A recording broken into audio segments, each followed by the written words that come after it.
여러분 7월 12일부터 우리 동행하는 교회 성령 부흥성회가 시작됩니다. 여러분 기대하고 계십니까? 네, 정말 기대하고 계셔야 될 줄로 믿습니다. 기대 없이 기다리지 않으셨으면 좋겠어요. 이 성령 부흥성회를 통해 여러분들은 다시 한번 강력한 성령의 임재를 경험하게 될 줄로 믿습니다. 여러분들은 이 성령 부흥성회를 통해서 여러분들은 성령의 사람으로 다시 한번 거듭나게 될 거예요. 그리고 여러분들이 그렇게 성령으로 거듭나면요, 여러분 그냥 여러분들의 영이 바뀌는 것이 아니라요, 여러분들의 삶이 바뀌는 줄로 믿으시길 주님의 이름으로 축복합니다. 저는 이번 성령 부흥성회가 단순한 1년에 한 번씩 하는 그런 행사가로 그냥 지나지 정말 않았으면 좋겠어요. 정말 2000년 전에 마가의 다락방에 임했던 그 오순절의 역사가 다시 한번 이곳에서 재현될 줄로 믿으시길 주님의 이름으로 축복합니다. 그 소망을, 그 믿음을, 그 기대를 여러분 가지고서 이번 부흥성회를 기다리셔야 된다는 거예요.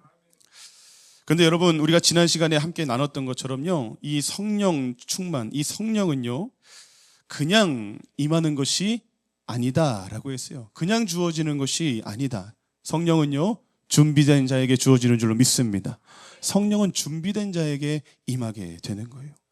우리는 이번 성령 부흥성회를 통해 성령 받기 위해 그냥 날짜만 기다려서는 안 됩니다. 그냥 기대만 하면서 기다려서는 안 됩니다. 우리는 반드시 성령을 받을 뭘 해야 된다? 준비를 해야 한다. 성령 받을 준비를 우리는 반드시 해야 돼요. 그리고 그 첫 번째 준비가 우리가 뭐라고 했습니까? 지난주에 내 안에 있는 먼저 두려움을 버려야 돼요. 내 안에 있는 먼저 염려를 버려야 됩니다. 내 안에 있는 이 부정적인 생각들을 다 버려야 돼요.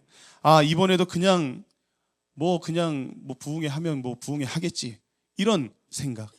이번에도 왠지 은혜 받지 못할 것 같은데, 이번에도 나만 왠지 성령 받지 못할 것 같은데, 이전의 경험들을 생각해 보면서 이번에도 그냥 지나가는 부흥회가 될 거야.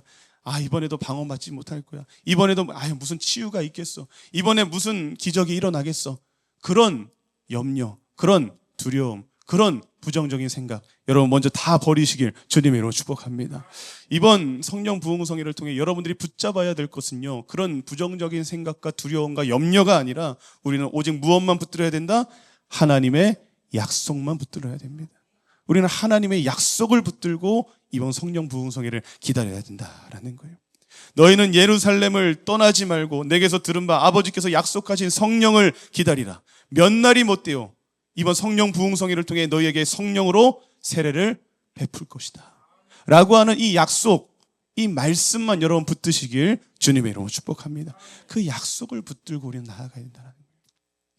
제자들은요 그 약속을 받고 그들 안에 있었던 그 두려움과 그런 위협이 자신들에게 가득했던 그런 상황과 그 환경을, 제자들은 그 약속을 받은 이후부터는 바라보지 않았어요. 예수님의 그 약속을 받고 난 다음에 그들은 그 모든 두려움과 그런 모든 자신들의 상황과 환경을 바라보지 아니하고 오직 그 약속만 붙들고 그 약속을 붙들므로 말미암아 예루살렘을 떠나지 않고, 이 예루살렘은 어떤 곳이라고 했습니까? 제자들에게서 이 예루살렘은요 당장 떠나고 싶은 곳이에요. 실패의 장소이고 두려움의 장소이고 자신들에게 큰 위협이 되는 장소가 이 예루살렘이었어요. 하지만 하나님의 약속을 붙들고 예수님의 그 약속을 붙들고 그들은 예루살렘을 떠나지 않습니다. 그 말씀에 순종하여 그 약속하신 성령을 기다렸을 때 제자들에게 약속한 성령이 임하게 된 것인 줄로 믿으시길 주님의 이름으로 축복합니다.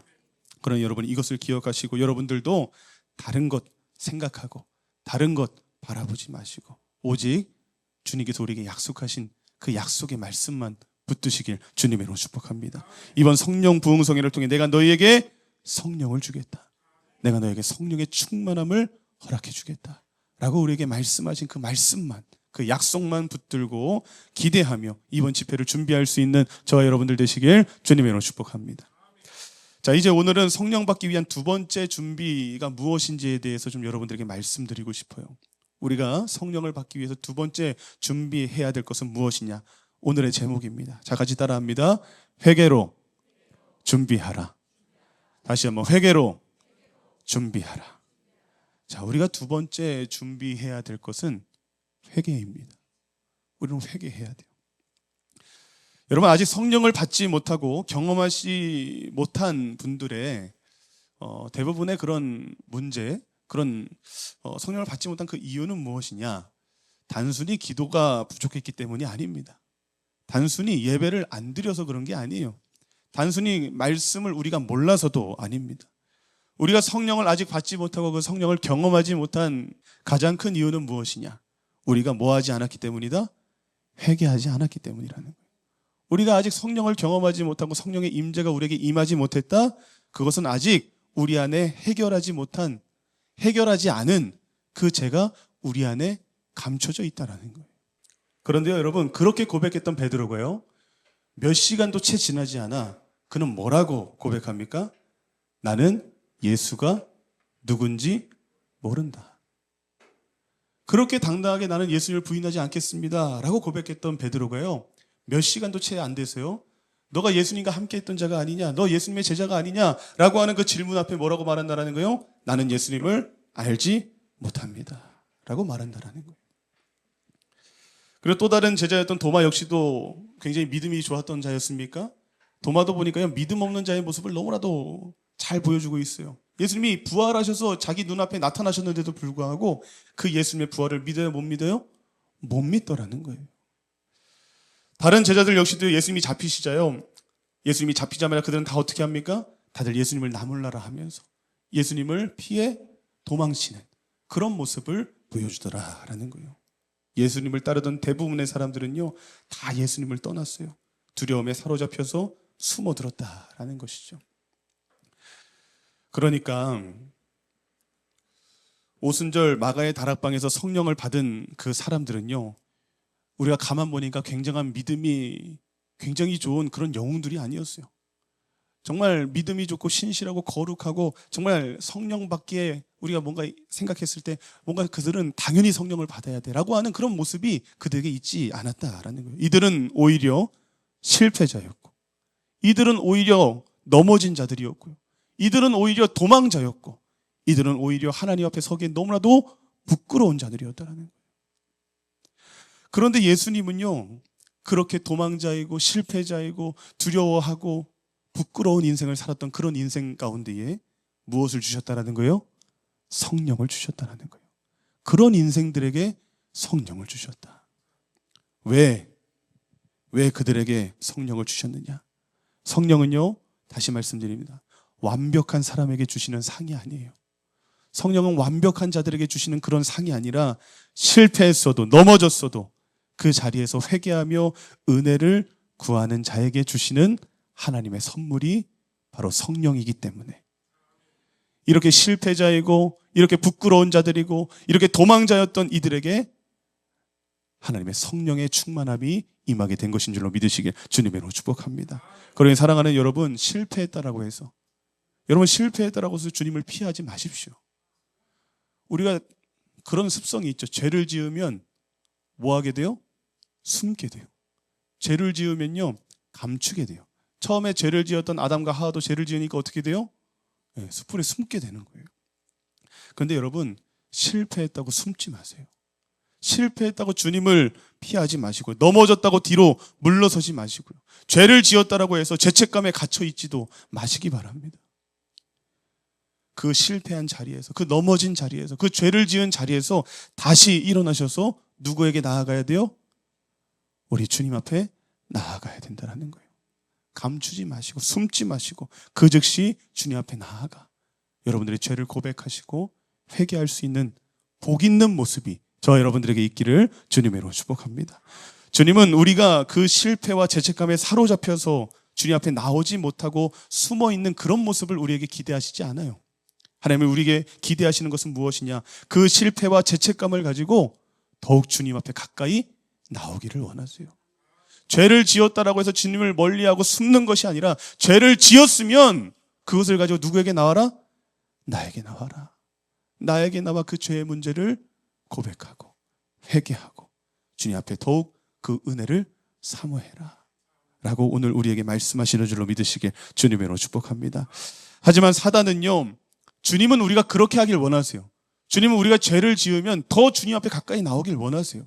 근데 사단은요, 계속해서 우리의 마음 가운데에 어떤 속삭임을 주느냐? 야, 너 그렇게 죄 지어놓고서 주님 앞에 나간다고? 야, 참 양심도 없는 놈이다 너는. 넌 자격이 없어. 야, 너가 그렇게 살면서 어떻게 구원을 받겠다라고 말할 수 있어? 야, 넌 자격이 없어. 넌 너무 많은 죄를 지었어. 너가 그러고도 성도야? 너가 그러고도 집사야? 너가 그러고도 권사야? 우리 마음 가운데 그런 마음을 계속해서 심어주는 거예요. 야, 너가 그러고서 어떻게 구원을 받을 수 있겠어? 야, 너가 그러면서 이번 성령 부흥성회 때 성령을 받겠다고? 야, 지나가는 개가 웃겠다. 우리의 마음 가운데 계속해서 그런 마음을 집어넣는 거예요. 계속해서 우리가 주님 앞에 나아가지 못하도록, 주님 앞에 서지 못하도록, 계속해서 우리의 실패와 그 죄의 죄책감에 사로잡혀서 주님을 가까이 하지 못하도록 사단은 계속해서 우리에게 속삭인다는 거예요. 제가 처음 사역을 시작할 때 학생부 전도사로서 사역을 시작을 했었어요. 학생부 전도사로서 사역을 시작해서 우리 학생부 아이들하고 이렇게 말씀을 나누다가 우리 아이들에게 그런 질문을 해봤어요. 야, 지금 만약에 우리 교회가 무너져가지고 우리 모두가 다 죽었다? 자, 근데 지금 죽었는데, 지금 이 순간 우리가 다 죽었는데, 야, 나 눈 떴을 때 천국에 있을 것 같은 사람, 자, 손 들어봐. 이렇게 물어봤거든요. 손을 우리 아이들이 어떻게 들었을까요? 무지하게 많이 들었을까요? 무지하게 안 들었을까요? 네, 안 들었어요. 우리 아이들이 손을 거의 전멸하다시피 아이들이 손을 못 드는 거예요. 그래서 아이들에게 물어봤어요. 왜? 야, 너희들 이렇게 교회도 열심히 다니고 예수님 믿어 안 믿어? 믿는데요. 근데 너희들 왜 지금 죽으면 천국 못 갈 것 같아? 왜 구원받지 못할 것 같아? 라고 물어보니까 우리 아이들 뭐라고 대답하는 줄 아세요? 우리 아이들 양심이 있어서 그래요. 자기 오늘도 욕했다라는 거예요. 자기 오늘도 죄를 지었다라는 거예요. 그리고 제가 너무 많은 죄를 지은 것 같다라는 거예요. 아이들이 자기가 지은 죄를 알아요.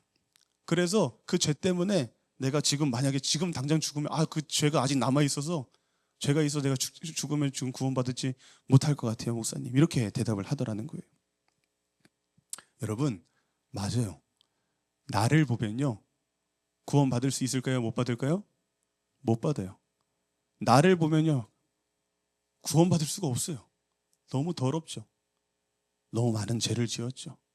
오늘도 지었죠. 그리고 앞으로도 지을 거죠. 나를 보면요, 구원의 소망이 있어요, 없어요?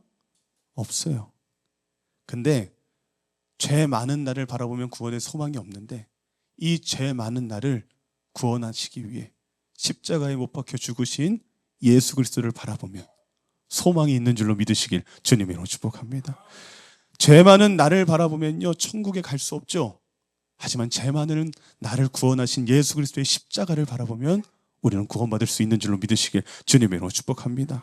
여러분, 이것이 사단이 계속해서 우리 마음 가운데 주는 교묘한 속삭임이에요. 너 그렇게 해가지고 어떻게 구원받을 수 있겠어? 야, 너를 봐봐. 너가 오늘 어떻게 살았는데? 계속해서 우리에게 속삭이면서 우리를 계속해서 예수님의 그 십자가의 보혈과 그 은혜와 사랑을 바라보게 하는 것이 아니라 계속해서 죄 지은 나를 바라보게 하는 거예요. 내가 범한 죄들을 바라보게 하고 나의 더러움을 바라보게 하고, 그러면서 계속 하나님께 나아가지 못하게 하는 것. 그것이 사단이 우리에게 하는 교묘한 속임수라는 거예요. 내 죄를 계속해서 바라보게 하고 내 죄에 계속해서 집중하게 하고 그 죄의 죄책감에 계속해서 사로잡히게 만들어버린다. 하지만 여러분, 우리는 이런 사단의 속삭임에 넘어가서 이 죄를 바라보는 것이 아니라 우리는 늘 이 나의 모든 죄를 사하시기 위해 저 십자가의 모진 고통을 당하시고 저 십자가에 달려 죽으심으로 말미암아 우리의 과거에 지은 죄, 현재에 짓는 죄, 미래에 짓는 죄까지 그 모든 죄로부터 해방시켜 주시고 구원해 주신 우리는 예수 그리스도를 오늘도 바라봐야 될 줄로 믿으시길 주님의 이름으로 축복합니다. 우리는 예수를 바라봐야 돼요. 죄가 아닌 십자가를 바라봐야 돼요. 나를 바라보면 정말 여러분, 나를 바라보면 소망이 없어요. 하지만 예수를 바라보면 우리는 오늘도 소망이 있는 줄로 믿으시길 주님으로 축복합니다. 그리고 내가 아닌, 나의 죄가 아닌, 나의 죄책감에 사로잡힌 자가 아닌 그 예수 그리스도를 바라보고 그 십자가를 바라보는 자에게 누가 임하는 거예요? 성령께서 임하는 거예요. 우리가 내가 아닌 그 예수 그리스도를 바라볼 때 성령은 우리에게 임재하실 거예요. 오늘 본문이 바로 그것을 보여주는 거예요. 오늘 본문에는요, 부활하신 예수님께서 자신을 3번 부인하고 상처와 실패와 죄책감을 안고 갈릴리로 돌아와서 고기를 잡고 있던 그 베드로를 향해 다시 찾아가 주시는 그런 장면입니다.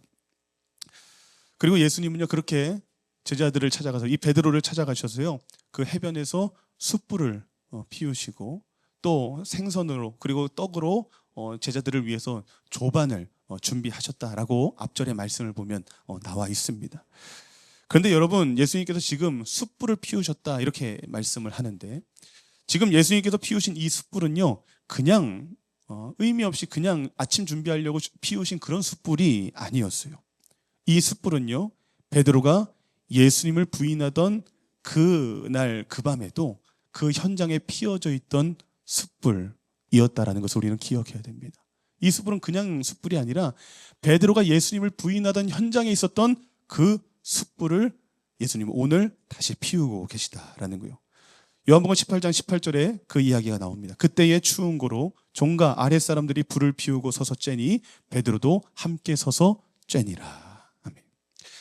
예수님이 지금 숯불을 피우신 이유는요, 지금 베드로가 외면하고 있던 그날의 실패의 기억을 다시 그에게 상기시켜 주시기 위해서, 예수님을 부인했던 그날의 밤을 이 베드로가 다시 한번 기억하고 상기하기 위해서 이 숯불을 피워놓으셨다라는 거예요.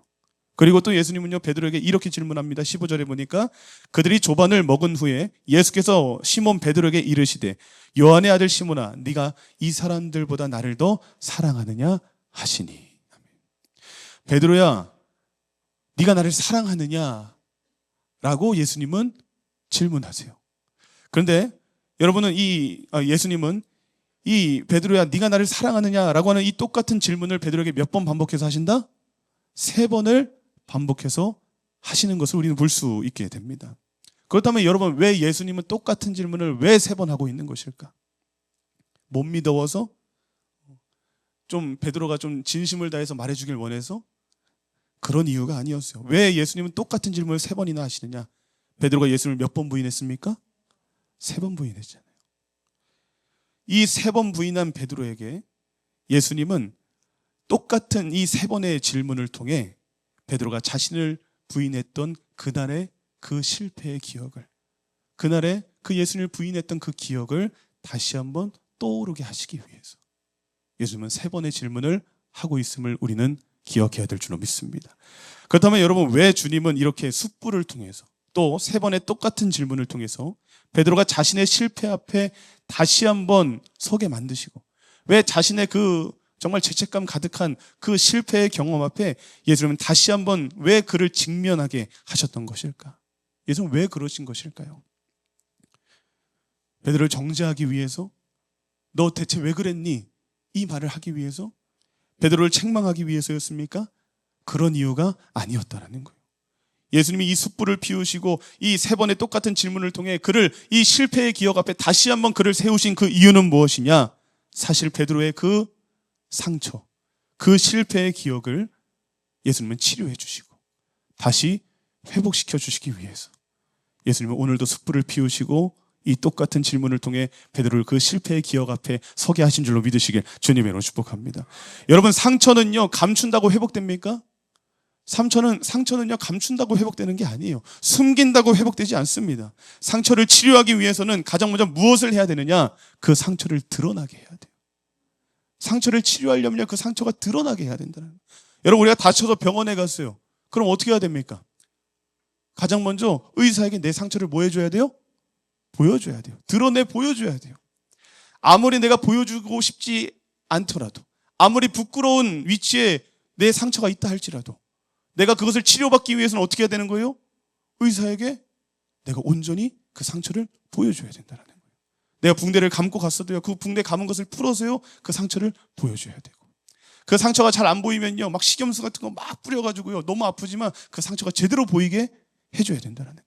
그래야지 어떻게 되는 거예요? 그 상처를 의사가 제대로 치료해 줄 수 있는 거예요. 여러분, 우리의 영혼도 마찬가지인 줄로 믿습니다.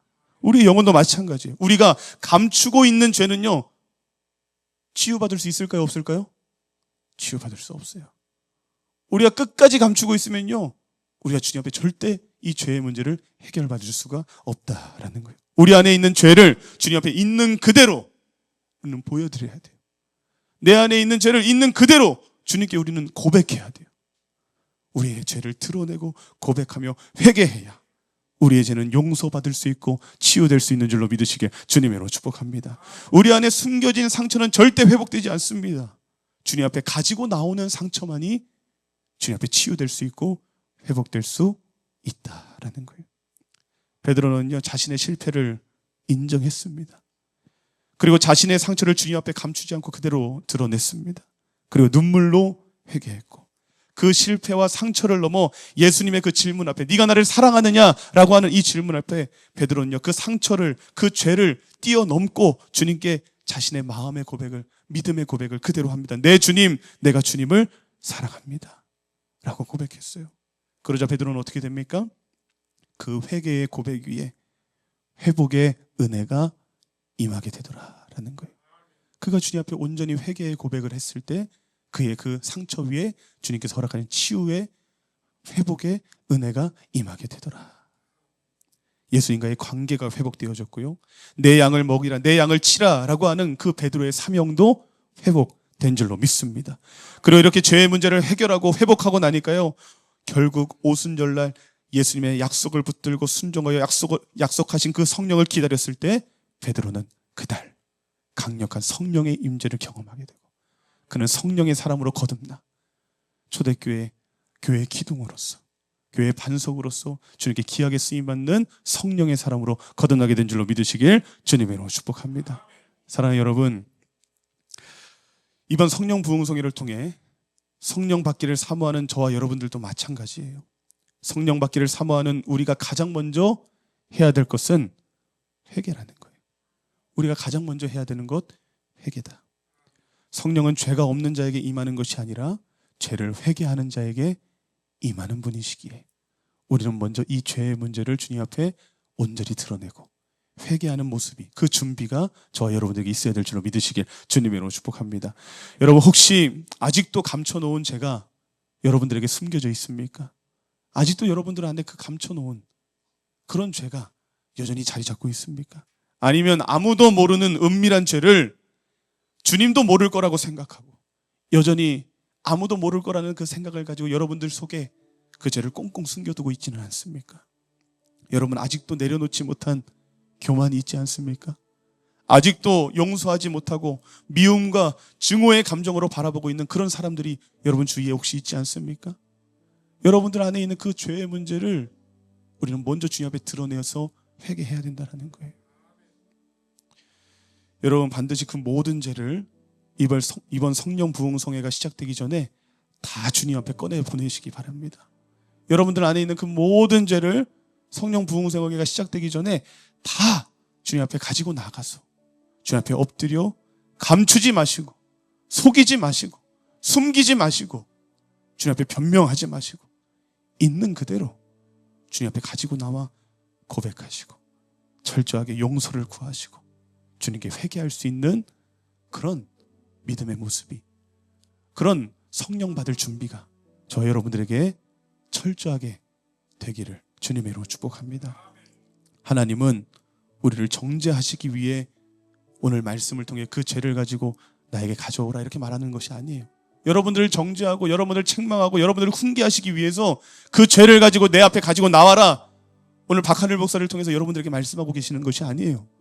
여러분들에게 지금 그 죄를 가지고 나오라고 말씀하시는 그 주님은요, 여러분들을 용서해 주시기 위해서 그러시는 거예요. 여러분들을 치유해 주시기 위해서 그러시는 거예요. 여러분들을 회복시켜 주시기 위해서 그런 거예요. 여러분들에게 성령을 주시기 위해서 주님 오늘 말씀을 통해 여러분들에게 강력하게 선포하고 계시는 거예요. 너희의 모든 죄를 가지고 나에게 나와. 먼저 회개부터 해라.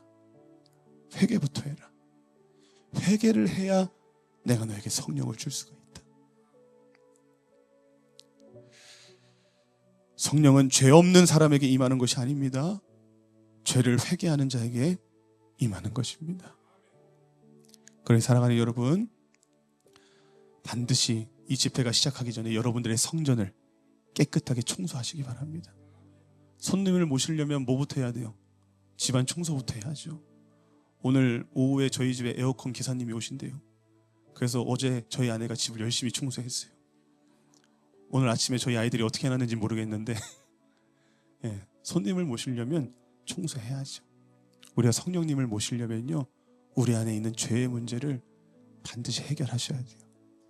반드시 그 죄를 다 주님 앞에 꺼집어내서 주님께 회개하는 모습으로 우리의 성전을 깨끗하게 청소해야 될 줄로 믿으시길 주님의 이름으로 축복합니다. 우리 안에 회개하지 않은 더러운 죄가 계속해서 자리 잡고 있으면요, 성령님은 오시지 않아요. 여러분 정말 성령을 경험하고 싶습니까? 여러분 정말 강력한 성령의 임재를 경험해서 내가 살고 싶은 대로 사는 것이 아니라 정말 주님이 이끄시는 대로 저절로 신앙생활 되는 그런 기쁨을 여러분 누리고 싶으십니까? 그러면 제발 말씀대로, 말씀을 붙잡고 말씀대로 순종해 보시기 바랍니다. 우리의 인생도 여러분 마찬가지예요. 이번 성령 부흥성회를 통해 은혜 받기 위해서, 성령 받기 위해서만 이렇게 사는 것이 아닙니다. 여러분들의 인생도 마찬가지예요. 여러분들의 인생 가운데 풀리지 않는 문제도 마찬가지고요, 여러분들이 삶 가운데 찾아와 있는 그런 육체의 고통도 마찬가지고요, 질병도 마찬가지고, 여러분들의 가정의 문제도 마찬가지고, 여러분들의 관계의 문제도 마찬가지고, 여러분들의 사업의 문제도 마찬가지고, 여러분 사실 다 똑같아요.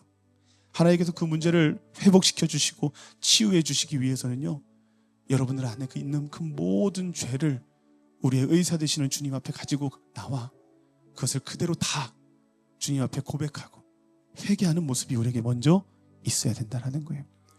여러분 회개는요, 성령을 받기 위해서만 필요한 것이 아니라요, 회개는요 여러분들의 인생을 살리기 위해서도 필요한 것입니다. 회개는요, 그리고 가장 중요한 것은 여러분들의 영혼을 구원하기 위해서 가장 먼저 되어야 되는 것이다 라는 것이죠. 그러니 여러분 감추지 마시기 바랍니다. 숨기지 마시기 바랍니다. 속이지 마시기 바랍니다. 주님은 모르시는 게 없잖아요. 그러니 주님 앞에는 그대로 다 가지고 나가셔도 돼요. 주님은 여러분들을 정죄하고 책망하기 위해서 여러분들을 부르시는 것이 아니에요. 회복시키시고 용서하시고 다시 살게 하시기 위해서 여러분들의 죄를 가지고 나오라고 말씀하는 것입니다. 그것을 기억하시고 남은 기간 동안 여러분 그날 가서 회개하려고 하지 마세요. 그 집회 가가지고 회개하면 되지. 그 집회 때 회개하면 뭐 그때 알아서 해주시겠지. 여러분 그때부터 시작하려면 또 오래 걸려요. 그러면 또 그때 못 받을 수도 있잖아요. 그러니까 지금 미리 여러분들의 그 영적인 상태를 회개로 깨끗하게 청소하시고 이번 집회를 참여하게 되면요, 반드시 이번 집회는 여러분들의 인생을 변화시키는 오순절이 될 것이고 우리의 삶을 송두리째 바꿔버리는 마가의 다락방이 될 줄로 믿습니다. 그 믿음을 가지고 우리 함께 기도하도록 하겠습니다.